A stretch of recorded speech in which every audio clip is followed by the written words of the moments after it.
पूछ हो तो बताएंगे में आपका हार्दिक स्वागत है। बहुत सारे सवाल है, बहुत से दर्शक ये कह रहे हैं कि ये अच्छा है, लेकिन उससे भी ज्यादा अगर आप सवाल पूछेंगे तो अच्छा लगेगा। सवाल जरूर पूछिए। बाइबल में क्या कहा गया है, चलिए देखते हैं। Let's welcome MD Jagan. Brother Jagan, welcome to the program. धन्यवाद। बहुत से लोग कमेंट कर रहे हैं, पर हमें जो चाहिए, ठीक है कमेंट्स तो हैं, ठीक है अच्छा ही है, बहुत लोग अच्छे कह रहे हैं, हमारे लिए प्रार्थना भी कर रहे हैं, हमें खुशी है इस बात से। पर सवाल पे सवाल पूछते पूछते बहुत सारी बातें और भी प्रकाशमान होते ही जा रहा है। देखिए, अब आप भी जब बहुत से मीटिंग में जाते हैं तो बहुत इंटरेस्टिंग होते हैं। इसके बारे में लोग क्या कहते हैं आपसे? जी, बहुत से लोग आकर पूछते हैं क्वेश्चन एंड आंसर्स के बारे में, इसके पहले के प्रोग्राम और इस प्रोग्राम के बारे में पूछते हैं। साथ ही अपने सवालों को भी पूछते हैं। क्या ये ऐसा है या वैसा है? तो फिर मैं आमतौर पर क्या कहता हूँ, आप हमें लिखिए, आप हमें ईमेल भेजिए या कमेंट कीजिए। अब कमेंट में क्या समस्या, अगर आप मुझसे पूछते हैं तो यानी अनचाहे कमेंट्स बहुत से आते हैं। हम लोगों को अपग्रेड करने के लिए भी कमेंट्स आते हैं और उसी तरह से इस तरह के सवाल और काम आते हैं। तो जो कमेंट का उपयोग करते हैं, सही नज़रिए से उपयोग करेंगे तो ठीक होगा। इसलिए मैं क्या करता हूँ, यानी जो लोग सवाल लिखते हैं उसके महत्व को देखकर लिखिए, ऐसे कहता हूँ। मैं सोचता हूँ वो जो पूछते हैं वो हमारे लाभ के लिए है। ये ज़्यादा पढ़ने, ज़्यादा खोजने के लिए कहता है और डीपर जिसमें और गहराई में जाने के लिए कहते हैं। ये हमारी ही आत्मिक उन्नति के लिए अच्छा होता है। आज एक डीप विषय है, लेकिन उसमें एक आम सवाल भी है उसमें, और उस सवाल के कारण मैं आपसे ये सवाल कर रहा हूँ। रेवलेशन के बारे में हमने बात की, अंतिम दिन के संकेत के बारे में हमने बात की, चर्च के बारे में हमने बात की है, और उससे आगे पैटमोस आइलैंड में अपोस्टल जॉन को एक बहुत बड़ा रहस्य उद्घाटन होता है, और वो आज भी चल रहा है। आज हम उसे लाइव देख रहे हैं, ऐसे भी है। लेकिन उसमें एक वचन, वो एक डीप वर्स है, वो सबकी जिंदगी के लिए फिट बैठता है, लेकिन उसमें एक सवाल भी है। इस वचन को मैं इंग्लिश में पढ़ता हूँ। हम उसे कैसे समझेंगे और कैसे ही एक मिसअंडरस्टैंडिंग हो जाता है, इसे एक सवाल के तौर पर रखेंगे। वचन कुछ ऐसा है कि रेवलेशन चैप्टर 3 वर्स 7-8, ये 7-8 में लिखा है। मैं इस वचन को पढ़ रहा हूँ। And to the angel of the church in Philadelphia right, these things says he who is holy, he who is true, he who has the key of David, he who opens and no one can shut. मैं repeat कर रहा हूँ, he who opens and no one can shut, and shuts and no one opens. ऐसा लिखा है वचन में। इसका मतलब है परमेश्वर जिस चीज को खोलना चाहते हैं उसे कोई भी बंद नहीं कर सकते हैं, और जिसे बंद करना चाहते हैं उसे कोई खोल भी नहीं सकते हैं। इस वचन को जरा आप समझाइए। आपने जो पढ़ा है और ये यहाँ पर कैसे है, जो दाऊद की कुंजी रखता है, जिसके खोले हुए को कोई बंद नहीं कर सकता और बंद किए हुए को कोई खोल नहीं सकता, वो ये कहता है, मैं तेरे कामों को जानता हूँ, देख मैंने तेरे सामने एक द्वार खोल रखा है जिसे कोई बंद नहीं कर सकता। तेरी सामर्थ थोड़ी सी तो है, फिर भी तूने मेरे वचन का पालन किया है और मेरे नाम का इनकार नहीं किया, कहता है। खुला हुआ द्वार। तो हर एक की अपनी अपनी जिंदगी में एक अनॉइंटिंग है, एक खुला हुआ द्वार है। लेकिन यहाँ पर सवाल ये है कि मैं कोशिश करते ही रहा हूं लेकिन खुल नहीं रहा है, प्रार्थना कर रहा हूं, काम नहीं हो रहा है, कौन सी की को कौन सी लॉक में डालना है, ऐसा भी एक सवाल उठता है। मतलब एक की, मतलब 10 की है, उसमें अब एक की डालने से ही वो खुलेगा। अब यहां पर ये कह रहे हैं कि मेरे पास वो है, ऐसा हमें समझ में आ रहा। तो ये कैसे हमारे पवित्र आत्मा के विकास के लिए इस वचन का उपयोग करके हम कैसे आगे बढ़ेंगे, यही सवाल है। अब देखिए, यहाँ पर द्वार, यही कॉन्सेप्ट है, खुला द्वार रखा है। अब देखिए, ये तो नए नियम में एक प्रतिज्ञा का वचन है। राइट। ये प्रतिज्ञा का वचन है, इसलिए ये बहुत ही आकर्षक लगता है। जब भी आप प्रकाशित वाक्य का कोई विषय देखते हैं और प्रतिज्ञा वचन की बात हो तो हम इसे लेते हैं। जी हाँ, इसके साथ वार्निंग भी है। जी हाँ, चेतावनी के बिना कोई प्रतिज्ञा नहीं है। हम चेतावनी नहीं लेना चाहते हैं, प्रतिज्ञा लेना चाहते हैं। अब देखिए, ये खुला हुआ द्वार, देखिए मैं तो, आपने पूछा इसलिए कहता हूँ, ये एक द्वार है, बहुत से द्वार नहीं। वन, केवल एक ही। मैंने तेरे सामने एक द्वार खोल रखा है। द्वार अनेक द्वारें नहीं है। भजन संहिता में ये कहता है, फाट को अपने सिर ऊंचे करो, ये इस तरह से है। पर यहाँ पर केवल एक ही द्वार है, केवल एक ही खुला है।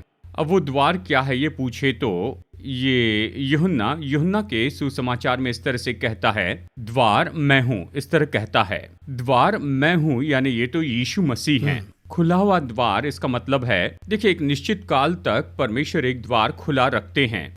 जब नूह जहाज बना रहा था, बनाते समय परमेश्वर ने कहा 3 मंजिला, ग्राउंड, फर्स्ट और सेकंड, इस तरह ग्राउंड फ्लोर मिलाकर 3। और फिर उसके बाद सेकंड फ्लोर में निर्देश अनुसार उस दूसरी मंजिल में वहां क्या करना, एक द्वार बनाना, इस तरह से। ये द्वार कब तक खुला था पूछे तो जल प्रलय आने तक ये द्वार खुला था। उसके बाद में परमेश्वर ने इसे बंद कर दिया। नूह और उसका परिवार आने के बाद यहोवा ने जहाज का द्वार बंद कर दिया। तो देखिए, एक निश्चित समय के लिए द्वार खुला था और उसके बाद में एक निश्चित समय पर द्वार बंद हो गया। इसी तरह से परमेश्वर कई बार हमारे लिए द्वार रखते हैं, बहुत से द्वार नहीं। परमेश्वर ने हमारे लिए कुछ रखा है। बहुत से लोग कहते हैं बहुत से अवसर हैं, हमें बहुत से अवसर नहीं चाहिए।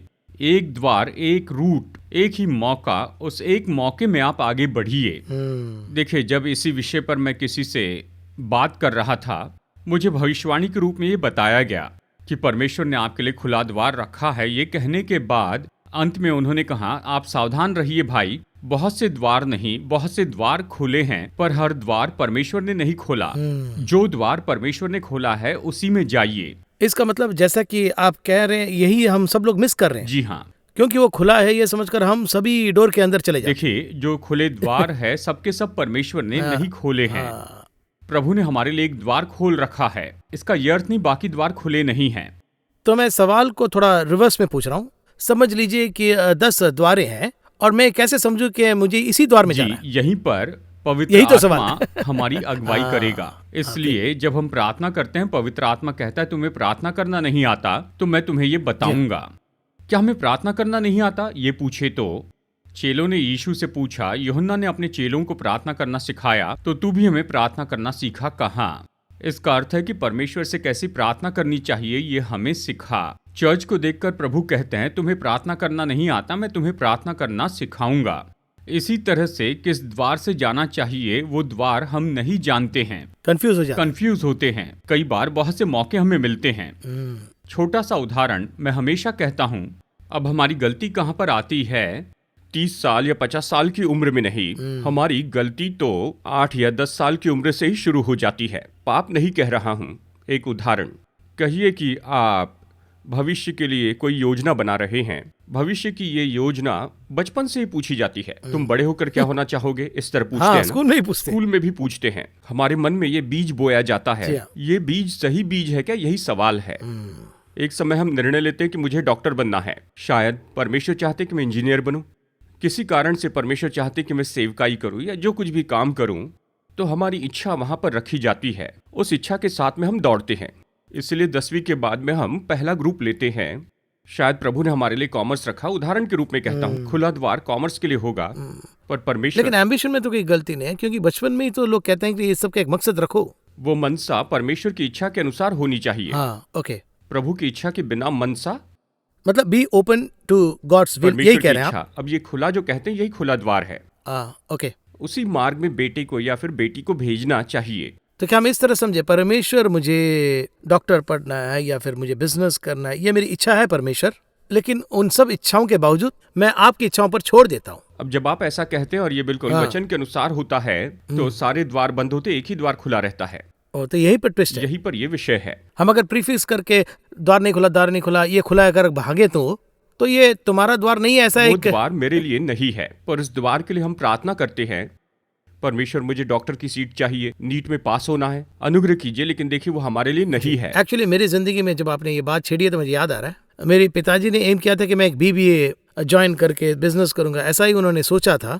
लेकिन मुझे और मीडिया के बीच जो कनेक्शन है, मैं इसमें बहुत इंटरेस्ट है ये तो मैं नहीं कहूंगा, पर प्रभु एक बहुत बड़ा योजना रखे थे और जब मैं उनकी योजना के अनुसार मैंने मुड़ा तो डोर ओपनर, आपने जो कहा वो मेरी जिंदगी के लिए एकदम सटीक बैठ रहा है। 90% लोग इसी तरह के होते हैं, पर ये 90% लोग इसे बाहर नहीं बताते हैं। एक्चुअली इसके बारे में और कहा जाए तो मैं कॉलेज ज्वाइन कर रहा हूँ BBA के लिए, पर वो कॉलेज 3 महीना देर से स्टार्ट हो रहा है। लेकिन उसके बारे में मैं अभी सोच रहा हूँ, अगर वो स्टार्ट हो गया होता तो मैं इस मीडिया की पढ़ाई में कभी आया ही नहीं होता। देखिए मैं एक गवाही बताता हूँ। इसने सच में मुझे हैरान कर दिया है। वो क्या है, देखिए एक अंकल मेरे बहुत ही करीबी थे और वो तो मैकेनिकल इंजीनियरिंग के लिए बहुत ही ज़्यादा दिलचस्पी लेते थे। ठीक है, मुझे मैकेनिकल इंजीनियरिंग पढ़नी है, यही उनका पैशन था। पैशन, हाँ।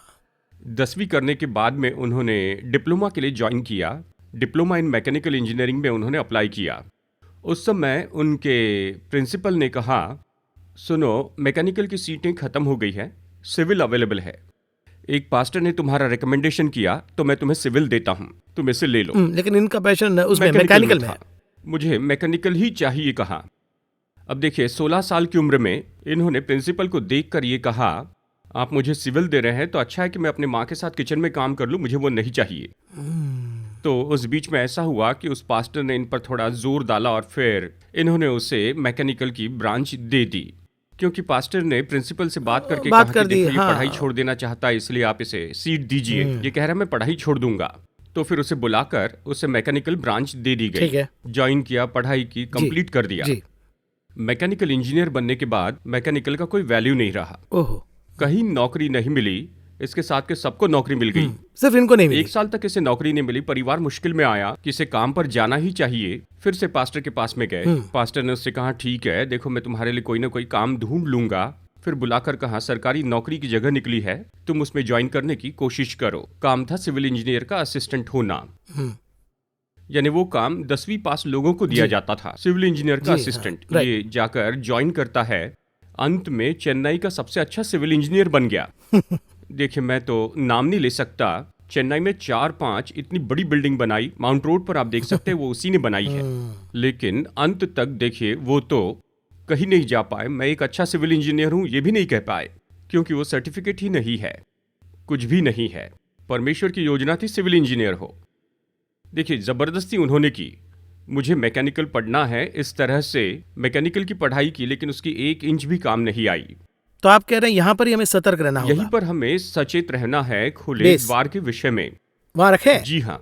लेकिन हम प्रभु को ही हमेशा ब्लेम करते हैं कि हमारे लिए नहीं रखे, नहीं रखे, नहीं रखे। यानी इसे यहाँ पर शुरू करके इसे ऐसे हाँ। छोड़कर परमेश्वर से शिकायत करना, पढ़ाई की सब किया, यानी 30 साल की उम्र में बड़ी समस्या होती है। परमेश्वर ये सब क्यों हो रहा है? आप 15 साल से अलग रूट पर चल रहे हैं, हमारे लिए रखा गया डिजाइन अलग है, आप किसी और काम पर चले जा रहे हैं। हमें तो निनवे जाना था, पर हम तर्शीश में बैठे कहते इतनी समस्याएं क्यों हैं? ये कहेंगे तो इसके लिए मैं क्या कर सकता हूँ? ठीक है, इच्छा रखो, मेरे नाम से मांगा तो मैं तुम्हें दूंगा। फिर हम रोने लगते हैं, रोते हैं जैसे याकूब ने परमेश्वर को पुकारा, उसने दिया। फास्टिंग एंड प्रेयर ऊपर से। उपवास और प्रार्थना जिज्ञासा से मांगते हैं, आखिर में परमेश्वर कहते ठीक है लो जाओ। आज कुछ लोग इसी तरह से हैं, यानी नीट के लिए 2 साल 3 साल अपनी जिंदगी के देते हैं, कोशिश तो कर रहे हैं, परिश्रम करते हैं। मैं कह रहा हूं प्रभु के लिए खुले रहें, प्रभु की इच्छा के अनुसार, उसकी इच्छा के प्रति समर्पित होइए। एक भेड़ चराने वाले व्यक्ति को परमेश्वर ने ही राजा बनाया था, उसके लिए संभव है। वही एक मछुआरे को प्रेरित बना सकते हैं। प्रेरितों के काम में पतरस कहता है हम जो ज्यादा पढ़े लिखे नहीं, परमेश्वर हमारे द्वारा ये काम करते हैं। अनस्कूलिंग शब्द आया है इंग्लिश में, लेकिन पतरस ने जैसे विज्ञान के आधार पर लिखा, ऐसा लिखने वाला तो कोई भी नहीं। वचन के अनुसार आकाश प्राचीन काल से विद्यमान है और पृथ्वी भी जल में से बनी और जल में स्थिर है। पृथ्वी भी जल में से बनी और जल में स्थिर है, जल में स्थिर है, इस तरह विज्ञान की बात कहता है। लेकिन कई बार मैं मजाक में ये कहता हूं, पतरस और यूहन्ना ने कहा कि वो तो पढ़े लिखे नहीं हैं, दोनों इस तरह से कहते हैं, पर दुनिया में Saint Peter, Saint John school ज्यादा हैं, उनके नाम पर स्कूल्स और कॉलेजेस हैं। आपके इस बात से मुझे एक और थॉट, एक बहुत ही ध्यान देने वाली बात मुझे याद आ रही है। पेरेंट्स का रोल भी बहुत वेरी इंपॉर्टेंट, बहुत सावधान रहना चाहिए। हम पेरेंट्स ही समटाइम्स मिस्टेक कर रहे हैं, ऐसा मुझे लग रहा है। इंजीनियर बनाने के लिए नहीं, डॉक्टर बनाने के लिए नहीं, IAS बनाने के लिए नहीं, आपको दिया और कहा कि इसे तुम मुझे दो। कहिए किसी ने आकर आपको ये दिया है, यानी उदाहरण के रूप में कोई विदेश से अपने बेटे को पढ़ाई के लिए यहाँ भेजता है, उन्होंने योजना बनाई, इसलिए अपने बेटे को आपके हाथ में सौंपा है। उस लड़के के लिए क्या आप योजना बना सकते हैं? परमेश्वर ने मूसा को मिस्र में दे दिया। ये किस लिए किया? ताकि लोग छुटकारा पा सके। अब उसकी माँ ने मूसा के साथ में क्या किया? मिस्र की कानूनी व्यवस्था में उसे अच्छे से पढ़ाया। देखिए सामान्य रूप में एक माँ ऐसी होती है, उनका प्रेम के कारण सब ऐसे करती है। किसने? मिस्र की राजकुमारी ने। यानी ये सब कुछ पढ़ाया, उसके बाद में वापस आए, अगले 40 साल तक इसे क्लियर किया। अगले 40 साल। तो आपके कहने के मुताबिक पेरेंट्स को ये कहना चाहिए कि परमेश्वर आपके इच्छा अनुसार करो। देखिए यहाँ पर जो वो गलती करते हैं, ये जो गलती है, कुछ लोगों के लिए कह रहा हूँ, सभी के लिए नहीं, गलत मत समझिए। कुछ लोग ऐसे हैं, यहाँ पर जो गलती की उसे आपको 70 साल की उम्र में भुगतना है। उदाहरण के लिए मेरा बेटा बहुत अच्छे से पढ़ाई करे, फिर अमेरिका जाए, पैसा कमाए, इस तरह से इरादा तो अच्छा है। हाँ। बेटा अच्छा है, अमेरिका में है, मेरी मुश्किलें वो नहीं झेलनी चाहिए, सब ठीक है। लेकिन परमेश्वर की इच्छा क्या है? ये जो बेटा है, परमेश्वर उसे यहाँ आशीष दे सकते हैं। क्योंकि देखिए क्या केवल अमेरिका में ही लोग पैसा कमाते हैं? यहाँ पर भी कमाते हैं, उसी तरह का जीवन यहाँ भी जी सकते जी हैं। हाँ। इसी बेटे को इनकी 60 या 70 साल की उम्र में देखभाल करनी होगी। उदाहरण के लिए कह रहा हूँ, जब ये 60-70 साल के होते हैं तो बेटा नहीं रहता है, वो अमेरिका में है। मैं पैसा भेज देता हूँ, वृद्धाश्रम में चले जाइए, इस कम्युनिटी में चले जाइए, हर महीने पैसे भेजूंगा, और भेजता भी है। लेकिन यानी माता पिता के साथ में रहकर उनकी देखभाल करना, इन सब में देखिए परमेश्वर की आशीष होती है कि माता पिता के साथ में रहे, पर नहीं है। इसका कारण तो हम खुद हैं, हमने ही अपने बेटे को वहां भेजा, और अंत में देखिए कोई भी पास नहीं। देखिए इससे भी बड़ी दुख की बात है, हर एक माता पिता की इच्छा होती है मेरे बच्चों को मुझे देखना है, आखिरी मिनट में अपने नाती पोतों को देखना इच्छा है। तो ठीक ही देखिए है। इनके लिए संसार का मिशन खत्म हो रहा है। इस तरह का जो विचार है वो बच्चे नहीं समझ पाते हैं। वो क्या कहते हैं, यानी वीसा लेकर 4 लोगों को अपने साथ में लेकर आना, इसके लिए कई लाख लग जाएंगे। मैं अकेला आता हूँ, ऑनलाइन पर मेरे बच्चों को देख लेना। नाती पोती इनका फ्यूनरल ऑनलाइन पर देखते हैं, लेकिन इन्होंने अपने नाती पोती को नहीं देखा। देखिए किस हद तक आ गया। ये तो बिल्कुल बुनियादी रूप की मार है। जब इसहाक यहाँ पर था, परमेश्वर ने बार बार कहा, इसहाक को तुम कनान लेकर नहीं जाना। देखिए अब्राहम गया था, याकूब गया, लेकिन इसहाक उस देश से बाहर नहीं गया। अब्राहम ने अपने दास से कहा, चौकस रहे, मेरे पुत्र को वहां कभी न ले जाना। इसे सुनने वालों को इसे स्पिरिचुअल सेंस में देखना होगा। जी हाँ। मतलब मैं ये नहीं कह रहा हूँ कि विला जाना गलत है, नहीं कहा नहीं, है। मतलब बहुत से दर्शकों को आप जानते ही है ना, जी कहते ही हाँ, सब इसे गलत दिशा में लेकर गलत जाते समझ हैं। लेते इसलिए हैं। फिर से कह रहा हूँ, उसकी इच्छा क्या है, जो इच्छा है, परमेश्वर ने क्या रखा है। कुछ लोगों का वहां जाना ही योजना होते हैं। जी हाँ, कुछ लोगों के लिए उस राज्य में जाकर पढ़ना होगा, Correct. तो कुछ लोगों को नहीं जाना होगा। आप खुद ही यूके में जाके काम किए थे ना, प्रभु ने वापस लेकिन आने को कहा। आप लोगों आपने यूके गया था इसलिए आपको यहाँ बुलाया गया। देखिए एक वो भी- समय ऐसा होता है, अलग किया जाता है फिर वापस लाते हैं। जी हाँ। यूसुफ जैसे कि वहां पर मिस्र में गया था, हाँ। यानी इसराइलियों के लिए वहां पर एक व्यक्ति को अब आप रखा। यहीं रह जाते तो नहीं तो मैं कुछ और ही हो जाता। जी हाँ। मैं इस समर्पण में आता या नहीं पता नहीं। जी, उसके लिए भी एक डिजाइन है। एक डिजाइन है, वो डिजाइन परमेश्वर की इच्छा से होनी चाहिए। हाँ। जब हम उसमें जाते हैं, देखिए मैं हमेशा कहता हूँ, मेरी सेवकाई में मैंने अब तक क्या सही किया ये मुझे पता नहीं है। शायद कुछ सही नहीं किया, पर दोनों विषय परमेश्वर ने मुझे सही करने लगाए। 2 पॉइंट है। एक तो परमेश्वर ने किसी व्यक्ति के द्वारा मुझे सुसमाचार बताया और मैंने उसे स्वीकार किया, यानी मैं उसके विरुद्ध में नहीं गया और सवाल नहीं पूछे, कुछ नहीं किया। उसमें रिसर्च कर गई, ऐसा होगा परमेश्वर ने वैसा कह होगा दिया, क्या। तो पहले ही दिन मैं तभी चर्च में चला गया। 5:30 बजे मुझे सुसमाचार बताया, 6:30 बजे चर्च था, मैं सीधा चर्च में गया, और पिछले 32 सालों से मैं इस तरह चर्च में जा रहा हूं। अभी भी परमेश्वर ने मेरे द्वारा सबसे पहले यही किया। दूसरी बात, जब मैं यूके में था तो मुझे सेवकाई के लिए बुलाया।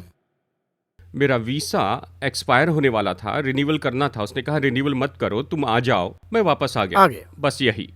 सेवकाई में आने पर मुझे बहुत सी परेशानी नहीं हुई, इस तरह नहीं कहूंगा, सभी के जीवन में मुश्किलें आती हैं, लेकिन पौलुस की जगह नगर के बाहर नहीं मारा, कुछ मिशनरियों को जंगल में सताया गया, इस तरह की बात नहीं।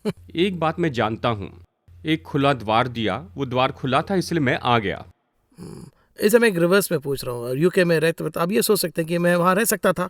वो जो की है, वो जो चाबी है, डोर जो है, वो आपको यहाँ तो आने बोल दिए, लेकिन वहाँ डोर ओपन है, उसी समय आपको प्रमोशन भी दे रहे हैं। प्रमोशन होने वाला था वहां पर, काम में ऊंची पोस्ट देने वाले थे। वहीं तो ट्विस्ट है, वहीं तो आपको सावधान रहना होगा। यही है, प्रमोशन ले सकते थे ना, और ये प्रमोशन भी प्रभु का ही देना, ऐसा एक सोच हो सकता था ना, ये भी एक पॉइंट है ना। आता है ना, इसलिए कह रहा हूँ, जब मेरे ओनर ने मुझे बुलाकर मुझसे कहा, देखो तुम्हें अच्छा मौका मिल रहा है और तुम ये सब कुछ छोड़कर जा रहे हो। मित्रों ने भी कहा, हम में से केवल तुम ही हो जो शांतिपूर्ण अच्छी रीति से सेटल हो गए, प्रमोशन क्यों जा रहे हो, इस तरह से पूछा।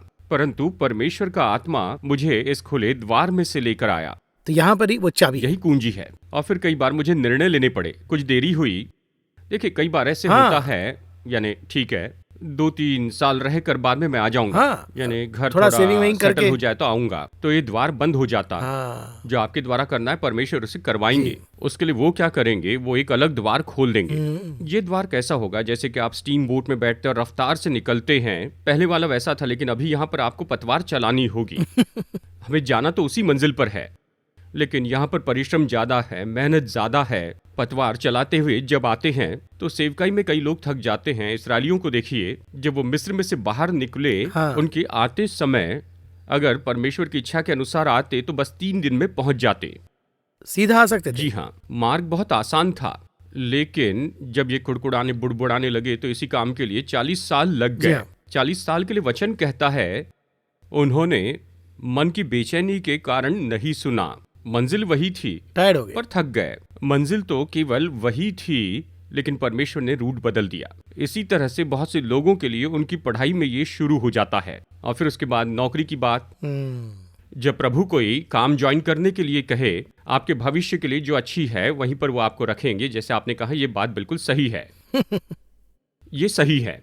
अब यहां पर मैं इस तरह से निर्णय लेता हूं कि मुझे इससे ज्यादा तनख्वाह मिलेगी, यहां पर मुझे कम तनख्वाह मिल रही है, पर यह परमेश्वर की इच्छा है।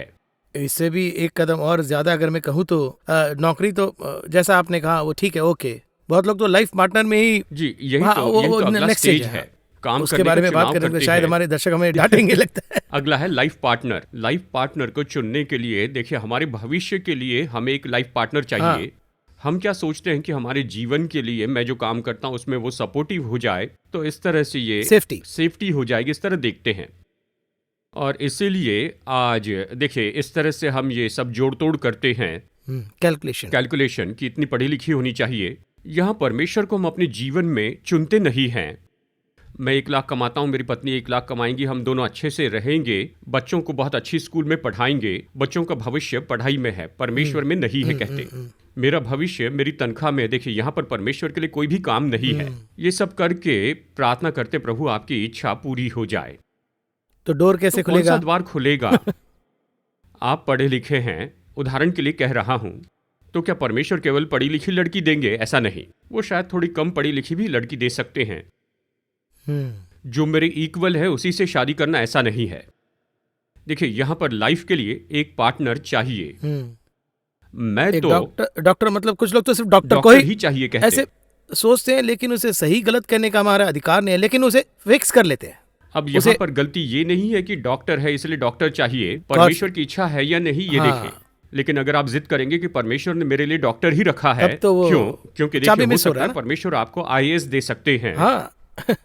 उस चाबी को हम मिस कर रहे हैं। कोई भी हो सकता है। तो हम खुद ही एक चाबी को डालकर नहीं खुल रहा अगर हम खुद उसे पुश कर रहे हैं उसे, है ना, धक्का देते हैं। परमेश्वर ये चाहिए, इस तरह से कहते हैं। 40 दिन उपवास करते हैं। परमेश्वर क्या कहते हैं? बाइबल कहती है, उसने आकर दिन रात मुझसे विनती की है, इसलिए मैं उसे दे देता हूं, मैं ये निर्णय लेता हूं।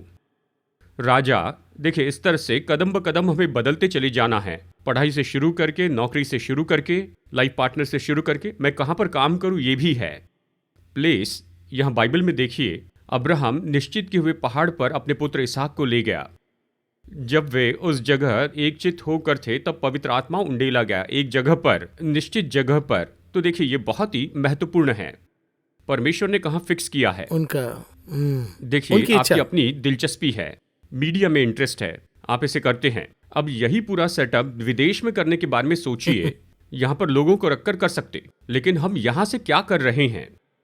केवल इसलिए कि हमारे पास में इंफ्रास्ट्रक्चर है, हम कुछ नहीं बदल सकते।